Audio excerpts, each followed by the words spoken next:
Hey everyone, welcome to Higher Learning Test Prep's instructional video series.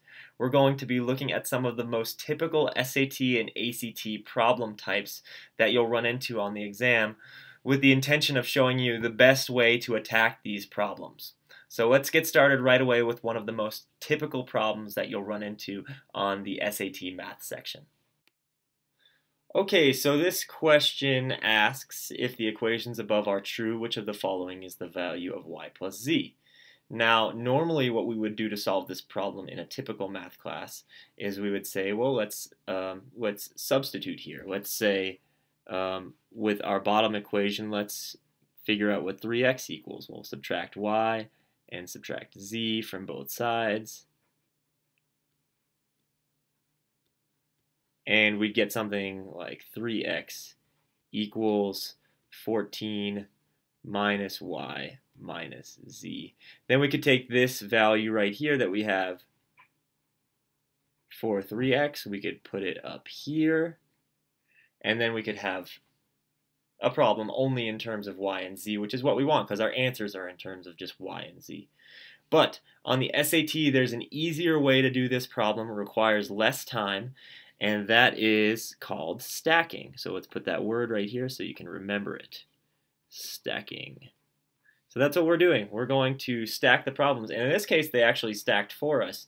Oftentimes, they'll put these problems, these equations horizontally so that we can't as easily see the relationship here.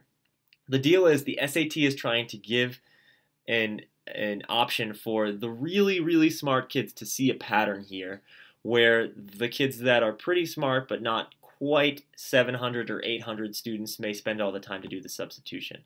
So what a really, really, really smart person might see, and that includes you now that you've watched this video, you're obviously super smart for even tuning in, we're going to see that there's a relationship here. If we're looking for y plus z, well, actually what we can do is we can subtract these bottom values. So this is I'm subtracting this entire equation, makes this turn into a negative sign, and this turn into a negative as well.